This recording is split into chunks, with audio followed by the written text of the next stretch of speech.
قد كفاني علم ربي من سؤالي واختياري.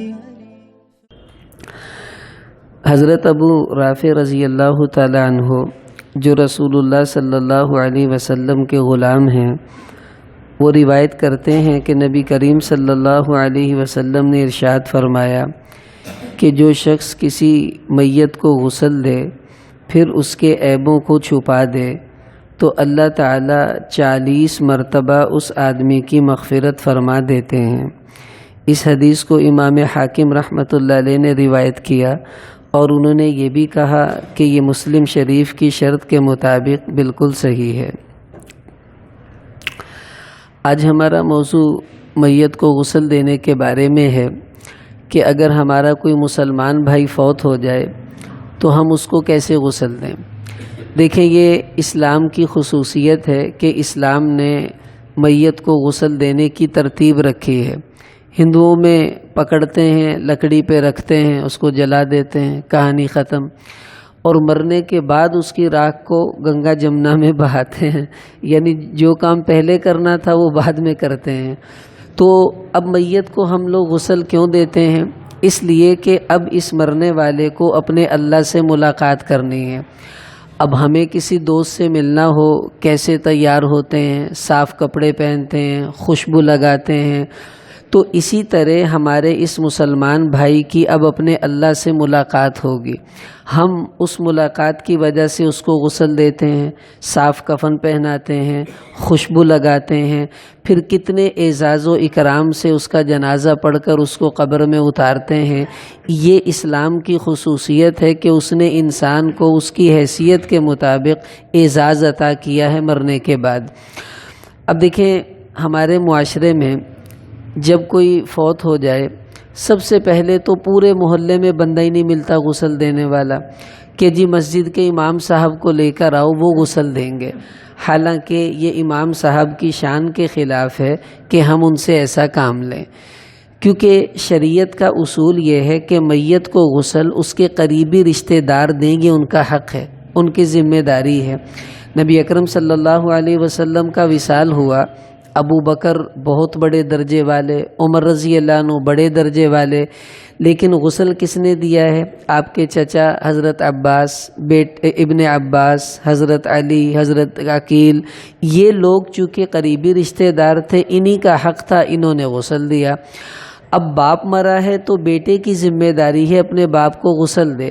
جو باپ بچپن میں اس کے پیشاب پخانے کے کپڑے بدلتا رہا، آج بیٹا باپ کو غسل دینے کے لیے تیار نہیں، کتنے افسوس کی بات ہے۔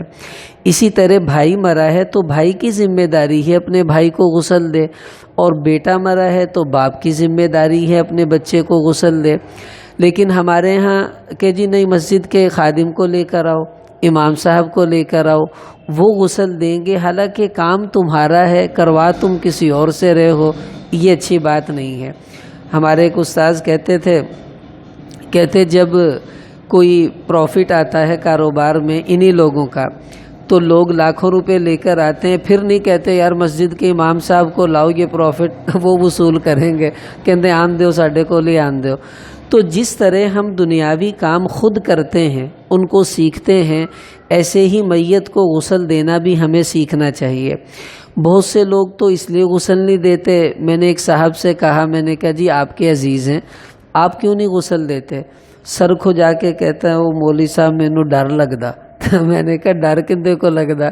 بھئی تیرا چاچا مریا وا، تیری اندے نال کوئی دشمنی ہے؟ کہندا نہیں۔ تے میں کہا پھر ڈر کس چیز دا؟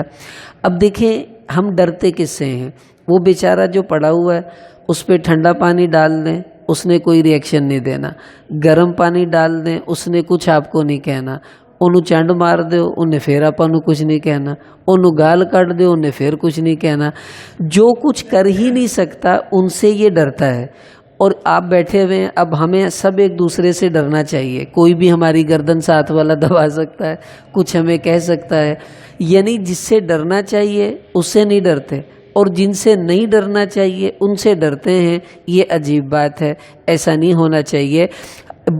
یعنی مردہ سے جو ڈرتا ہے، اس سے بڑا دنیا میں بے وقوف اور بزدل کون ہوگا جو اس سے ڈر رہا ہے جو کچھ نہیں کر سکتا۔ اب دیکھو نا، زندہ شیر سے نہیں ڈرتا، اور جو شیر کی تصویر ہے یا شیر کا ویسے ہی کوئی بنایا ہوا ڈھانچہ ہے، اس سے ڈر رہا ہے کہ یہ مجھے کھا جائے گا، لوگ کہیں گے تو بڑا احمق آدمی ہے۔ اصلی شیر سے نہیں ڈرتا اور اس مرے ہوئے سے ڈرتا ہے۔ تو زندہ انسان سے ڈرنا یہ تو عقل میں آتا ہے، مرے ہوئے سے ڈرنا یہ کوئی عقل مندی کی بات نہیں۔ اس لیے اپنے دل سے یہ خوف نکال دیں کہ مرنے والے سے کسی قسم کا ہمیں کوئی نقصان یا ڈر یا کوئی خوف ہونا چاہیے۔ ایک آدمی کہتا ہے جی نہیں، وہ جنوں غسل دے دینا وہ پھر راتی آ جاندہ واپس۔ میں نے کہا بھائی بات سنو، یہ کوئی تھانہ فتح شہر نہیں ہے جو پیسے دے کے باہر آ جائے گا۔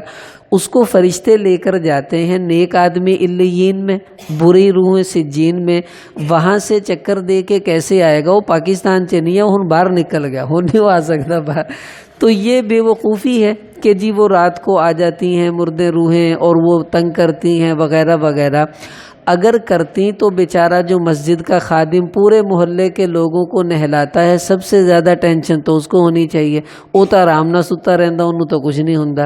اس لیے یہ شیطان کے حربے ہیں کہ وہ ہمیں اتنے بڑے نیک عمل سے دور کرنا چاہتا ہے۔ اب جب ہمیں فضائل پتہ چلیں گے کہ کسی میت کو غسل دینے سے کیا ملتا ہے، تو پھر انسان کے اندر جذبہ پیدا ہوتا ہے یہ کام تو مجھے کرنا چاہیے۔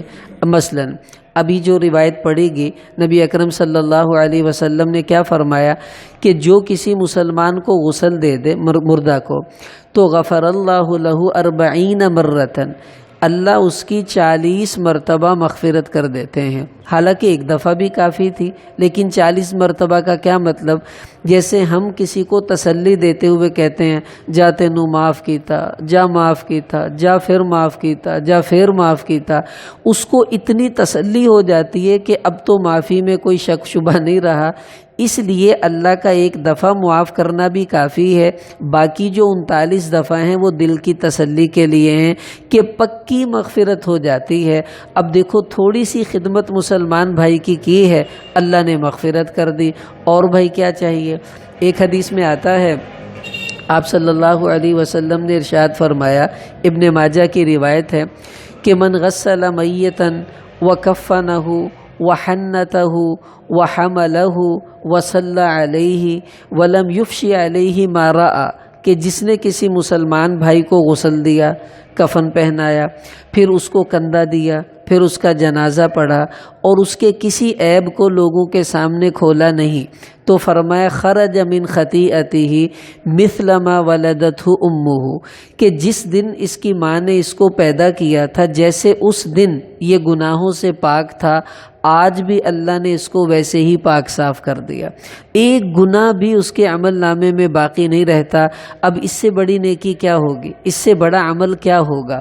اور طبرانی کی ایک روایت میں آتا ہے طہرہ اللہ من ذنوبہ، کہ جو کسی مسلمان کو غسل دے میت کو، اللہ اس کو گناہوں سے بالکل پاک کر دیتے ہیں۔ اور طہارت کا مطلب جیسے ہم غسل کرتے ہیں تو جسم پاک ہو جاتا ہے، کہ جسم کا ایک بال برابر حصہ بھی ناپاک نہیں رہا، اسی طرح اس کے اعمال نامے میں ایک دھبا بھی گناہ کا نہیں رہا، اللہ نے وہ سب کے سب دھو ڈالے اور کوئی اس کے ذمے اب گناہ نہیں ہے۔ اب یہ اتنی بڑی نیکی ہے۔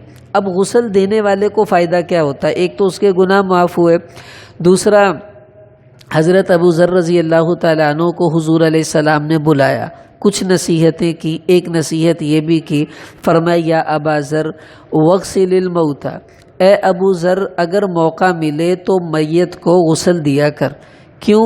فإن معالجة جسد خاون، کہ کسی بے حس بے حرکت کرنے والے جسم کو اگر تو غسل دے دے گا، فرمایا موعظۃ بلیغہ، اے ابو ذر اس کو غسل دینا تیرے لیے بہت بڑی نصیحت ثابت ہوگی، کہ غسل دیتے دیتے ہم سوچیں گے یار یہ ہماری طرح بھاگتا تھا، کاروبار کرتا تھا، کھاتا تھا، بڑا تگڑا آدمی تھا، یہ مر گیا ہے ہم بھی مر جائیں گے، میں نے تو تیاری نہیں کی، میں نے تو ابھی آخرت کے بارے میں سوچا ہی نہیں۔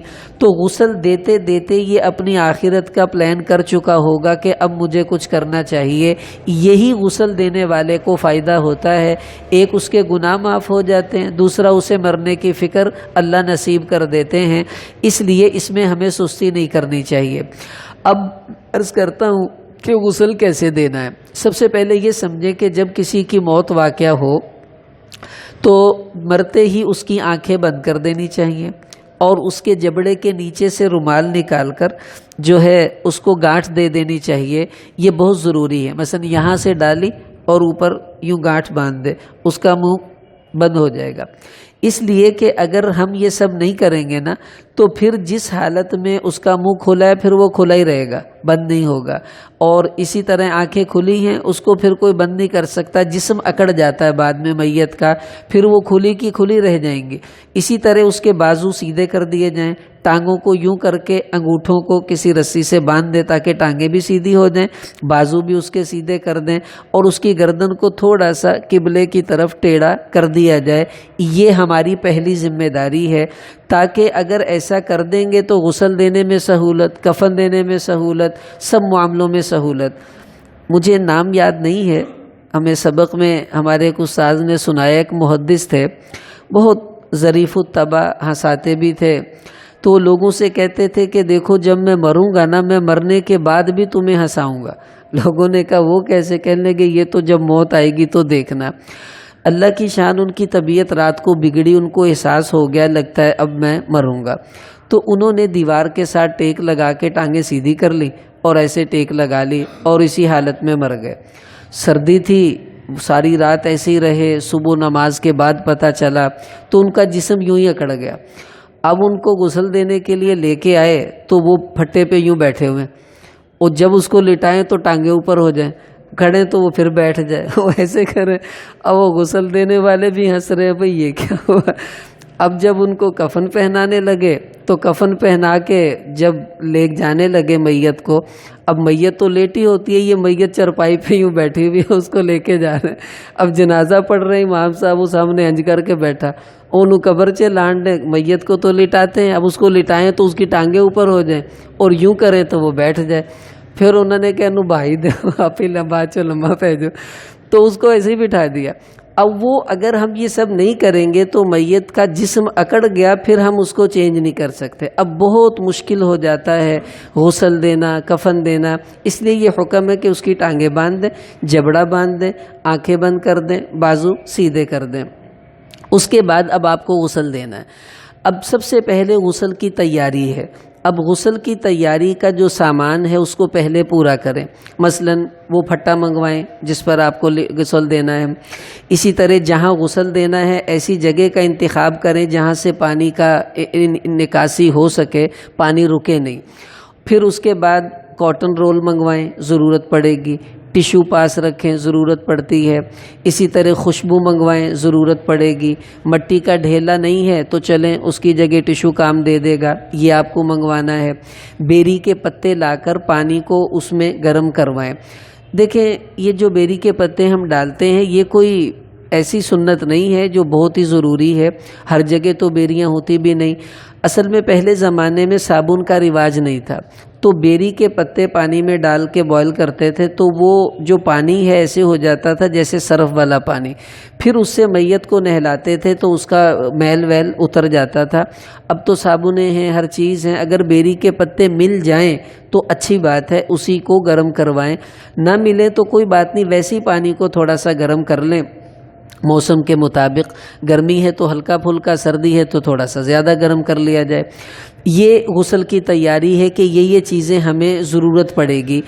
پھر میت کو آپ نے لٹانا ہے۔ اب پھٹا آپ نے رکھ لیا، پھٹے کو قبلہ رخ نہیں رکھنا، یعنی نہ ادھر ٹانگیں نہیں ہوں گی، یوں اس کو بچھانا ہے پھٹے کو، اور میت کی ٹانگیں اس طرف، سر اس طرف، اور اس کا چہرہ خود بخود قبلے کی طرف ہو جائے گا۔ جیسے اسے قبر میں لٹانا ہے ویسے پھٹے کے اوپر لٹانا ہے۔ لٹانے کا طریقہ کیا ہوگا؟ دیکھیں چونکہ مجھے کوئی اٹھائے گا لیٹے ہوئے کو تو میں اپنے جسم کو اکڑاؤں گا تو کچھ نہیں ہوگا، لیکن مرنے والے کا اپنے اوپر کوئی کنٹرول نہیں ہوتا، تو اگر ہم یوں پکڑیں گے تو اس کی ریڑھ کی ہڈی ٹوٹ سکتی ہے، وہ اکٹھا ہو جائے گا، ایسے فولڈ ہو جانا بولتے ہیں۔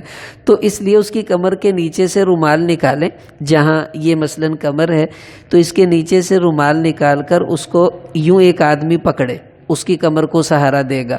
پھر 2 کندھوں سے پکڑ لیں، باقی ٹانگ سے پکڑ لیں اور اس کو اٹھا کر ایسے پھٹے کے اوپر لٹا دیں. اس کے بعد اب اگلا کام، سب سے پہلے بہتر یہ ہے کہ جو پھٹا ہے اس کو خوشبو کی دھونی طاق عدد میں دیں. مستحب ہے، اگر اگربتی مل جائے تو ٹھیک ہے، ورنہ ایئر فریشنر بھی چھڑکا سکتے ہیں، نہ ہو تو کوئی بات نہیں. یہ اس لیے کہ جب غسل دیں گے ایک تو میت کے بدن سے کچھ بدبو ہوگی، اس کا کچھ اثر نہیں ہوگا. پھر یہ ہے کہ فرشتوں کا چونکہ ماحول ہوگا اس کو غسل کے وقت، حدیث میں آتا ہے کہ نیک روح کی استقبال کے لیے اس کے گھر سے قبرستان تک 500 فرشتے لائن بنا کر کھڑے ہوتے ہیں. تو فرشتوں کو خوشبو پسند ہے، اس وجہ سے ان کے آنے سے پہلے خوشبو چھڑکا دی جائے. اس کے بعد ہمیں کیا کرنا ہے، اب اس کے کپڑے اتارنے ہیں. دیکھیں جس طرح ہم غسل کرتے ہیں ویسے ہی میت کو غسل کروانا ہے. اب ہم کیسے کرتے ہیں، کپڑے اتارتے ہیں، استنجا کرتے ہیں، وضو کرتے ہیں، اس کے بعد پانی ڈال لیتے ہیں. یہی کچھ ہم نے کروانا ہے. یہ سب سے آسان طریقہ ہے اس کو سمجھنے کا. اب جب ہم نے لٹایا اس کے پہلے کپڑے اتاریں. اب دیکھیں جس طرح زندہ کا سطر دیکھنا حرام ہے ایسے ہی مردہ کا سطر دیکھنا بھی حرام ہے. ناف سے لے کے گھٹنے تک یہ مرد کا سطر ہے. زندہ کے لیے بھی ایک ہی حکم ہے، مرنے والے کے لیے یہ حکم ہے، اس کا سطر دیکھنا جائز نہیں. سب سے پہلے قمیص اتاریں. اب قمیص اتار کر سنبھالنے کی ضرورت نہیں ہے. پہلے آپ اس کو یہاں سے پکڑیں اور کینچی سے یہاں تک کاٹ دیں، پھر ادھر سے پکڑیں یہاں تک کاٹ دیں، پھر یہ جو بٹن والا حصہ ہے اس کو پکڑیں بیچ سے کاٹ دیں. اب قمیص کٹ گئی، اس کو کھینچ لیں. اگر آپ اس کو اتاریں گے تو میت کو تکلیف ہوتی ہے. حدیث میں آتا ہے جیسے زندہ کو تکلیف ہے، مرنے والے کو اس سے بھی زیادہ تکلیف ہوتی ہے. اس کو زیادہ فورس نہیں کرنا چاہیے، اس کی باں مروڑیں، یہ کریں بھی. انہوں نے کتنا مہنگا سوٹ پایا. اب ویسے بھی ہمارے ہاں رواج ہے مرنے والے کے کپڑے گھر میں نہیں رکھتے. لے جو کیوں ہو گیا جی، اندی روح آ جاندی اندے کپڑے اچھے. اچھا یہ بھی ایک بڑی عجیب سائنس ہے کہ میت کے کپڑوں میں بھی روح آتی ہے، اس کے جوتے میں بھی روح آتی ہے، لیکن اس کے موبائل میں روح نہیں آتی، وہ رکھ لیتے ہیں. اس کے پیسوں میں بھی روح نہیں آتی، جو اس نے راڈو کی گھڑی باندھی بھی اس میں بھی روح نہیں آتی، نہ ہی اس کے باقی گاڑی میں روح آتی ہے، نہ اس کے موٹر سائیکل میں روح آتی ہے. بس ہے جڑیاں شیما فالتو ہے نا اندے سے بہت روح آتی. یہ ہم لوگوں کی ذہنیت دیکھیں، اگر روح آتی تو سب چیزوں میں آنی چاہیے، لیکن ان میں آتی ہے جو ہمارے کام کے نہیں ہے. تو جیڑی اپنے کام دیا نہیں جی وہ پھر اتنا بھی نہیں ہوندا، بندے نو اتنا بھی تواہم پرست نہیں ہونا چاہیے. چل بھائی ادھر موبائل کھینچا، اب پتہ ہے بھی یہ آئی فون کہاں سے ملنا، بھی اس کی قبر میں تو جانے سے رہا. تو اس لیے یہ غلط بات ہے. میت کی ہر چیز مرنے کے بعد ورثاء میں تقسیم ہوتی ہے. یہ کپڑے چونکہ ضائع ہوں گے اس لیے انہوں نے تو ہونا ہی ہے. باقی کوئی چیز میت کی ایسے نہیں دے دینی چاہیے، ورثاء کی اجازت سے ہوگا جو بھی ہوگا. خیر اب شلوار اتارنے سے پہلے کیا کرنا ہے. دیکھیں کفن میں ایک بڑی چادر ہوتی ہے سفید رنگ کی، لوگ اس کو اوپر ڈالتے ہیں پھر غسل دیتے ہیں. بہت بڑی غلطی ہے، بہت بڑی غلطی ہے. کیوں؟ چادر اس لیے ڈالنی ہے کہ اس کا سطر نظر نہ آئے، اور وہ اتنا باریک کاٹن کا کپڑا ہوتا ہے کہ جب اس پر پانی ڈلے گا اس کا سارا سطر نظر آئے گا. تو ایسے کپڑے ڈالنے کا فائدہ کیا ہوا؟ کبھی آپ نے ایسے غسل نہیں دینا. گھر والوں سے کہیں جو رنگین بیڈ شیٹ والی چادر ہے وہ ہمیں دیں، وہ میت کے اوپر سطر پر ڈالیں گے. وہ گیلی تو ہوگی، اس سے میت کا سطر واضح نہیں ہوگا. یہ کفن والی چادر کبھی بھی نہیں ڈالنی ہے، بہت بڑی غلطی ہے. تو اب وہ پہلے چادر اوپر ڈالیں، اس کے بعد اظہار بند کھول کر شلوار کو کھینچ لیں. اب میت کے کپڑے اتر گئے. اب ہم نے اگلا عمل کرنا ہے. اب جب ہم نہاتے ہیں تو پہلے کپڑے اتارتے ہیں، اتر گئے. اس کے بعد ہم کیا کرتے ہیں؟ استنجا کرتے ہیں. اب میت کو استنجا کروانا ہے تو کفن میں ایک تھیلی ہوتی ہے، تو اس کے اپنے ہاتھ کے اوپر بائیں بازو پر چڑھا کر باندھ لیں. نہیں ہے تو کوئی گلوز چڑھا لیں، جو بھی چیز میسر ہو. دیکھیں جس طرح سطر کو دیکھنا جائز نہیں، ایسے ہی میت کے سطر کو بغیر کپڑے کے چھونا بھی جائز نہیں ہے، گناہ ہے، حرام ہے. اس لیے ہاتھ پر بغیر کسی کپڑے کے اس کے سطر کو ہاتھ نہیں لگا سکتے. تو ہاتھ پر وہ چڑھائیں.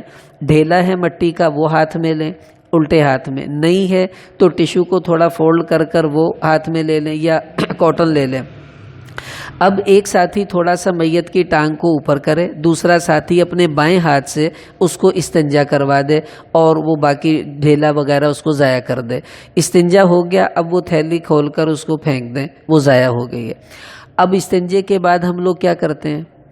وضو کرتے ہیں نماز کی طرح۔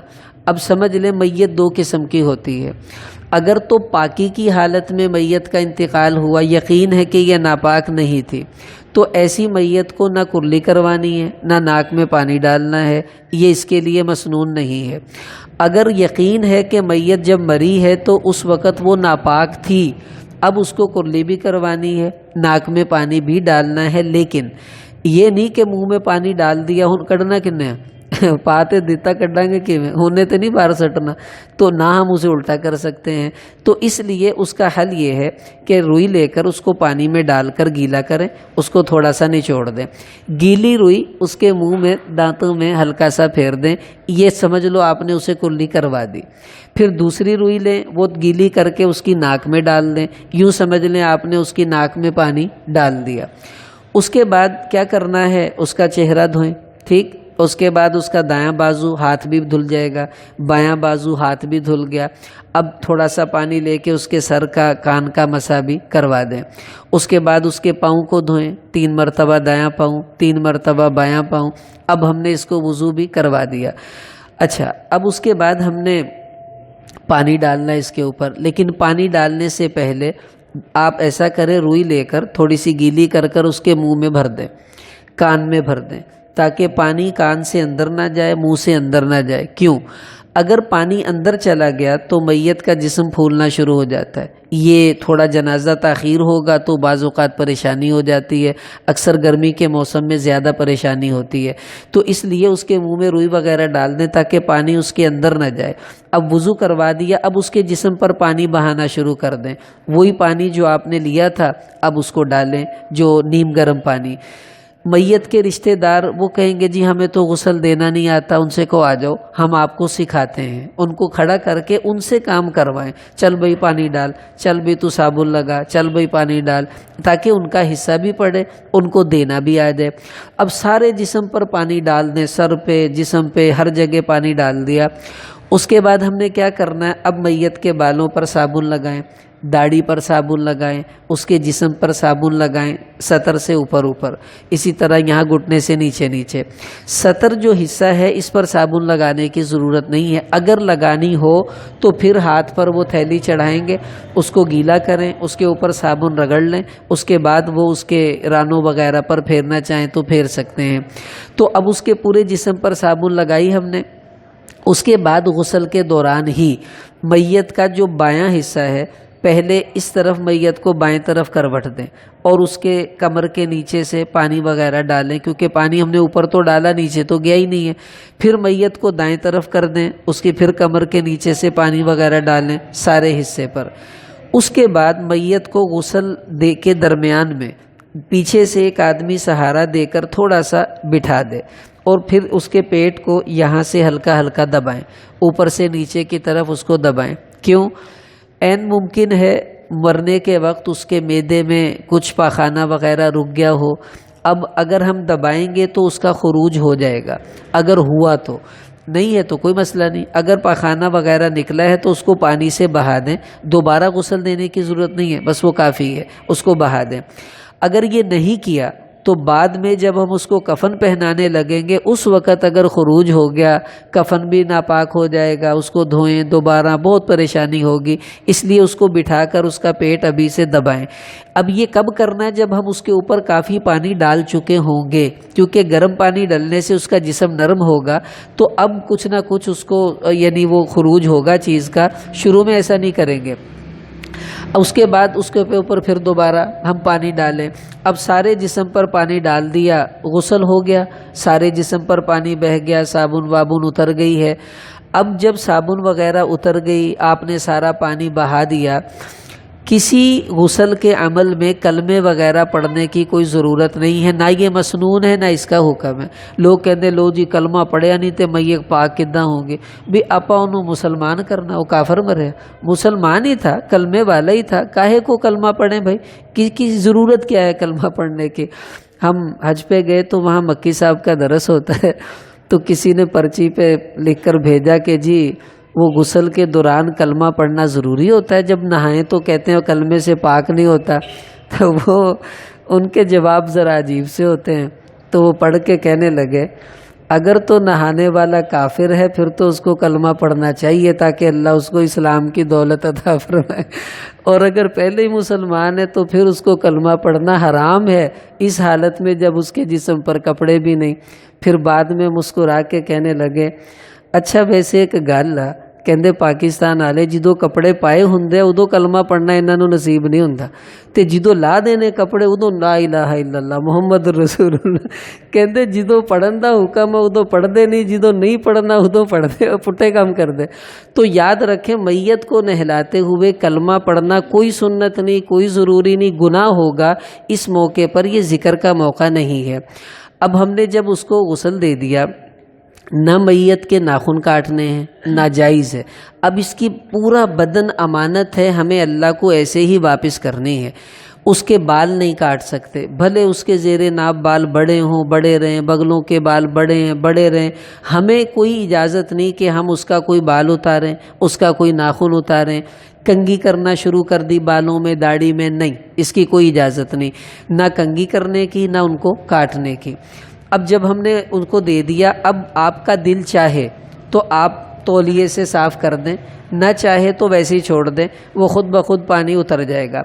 اب اس کا کفن چارپائی اس کے قریب کریں، کفن میں 2 چادریں ہوتی ہیں، ایک قمیص ہوتی ہے، 2 چادریں بچھا دیں، اس کے اوپر قمیص بچھا دی۔ اب جو قمیص کا سوراخ ہے وہ سر کی طرف کر کے باقی حصہ پیچھے کر دیتے ہیں۔ اب ویسے ہی جیسے پہلے میت کو ہم نے اٹھایا تھا، اب جو چادر اوپر رکھی تھی وہ گیلی ہو چکی ہے چونکہ ہم نے غسل دیا ہے۔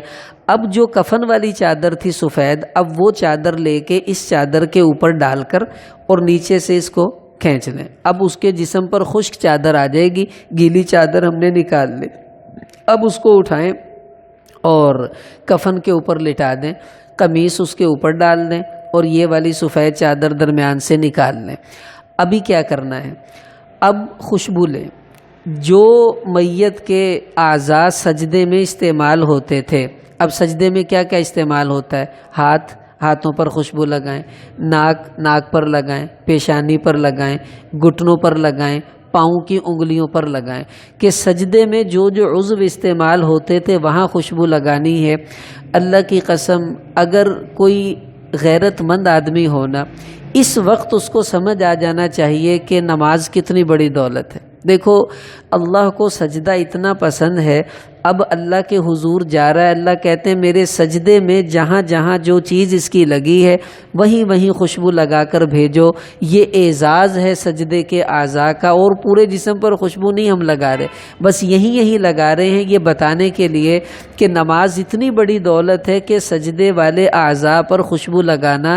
آخری میت کی خدمت مسلمان یہ کیا کرتا ہے تاکہ خوشبو لگاتے لگاتے ہمیں بھی احساس ہو کاش ہم بھی سجدوں والے ہوتے اور ہمارے بھی یہاں خوشبوئیں اللہ پاک پھر لگائیں گے۔ اب خوشبو لگا دی، اس کے بعد کفن کو لپیٹنا ہے، تو پہلے بائیں طرف سے حصہ اٹھا کر دائیں طرف کرنا ہے، پھر دائیں طرف سے بائیں طرف، ایک چادر بند ہوگی، پھر بائیں طرف سے دائیں طرف، دائیں سے بائیں طرف، یہ دونوں چادریں آپ نے فولڈ کر دیں۔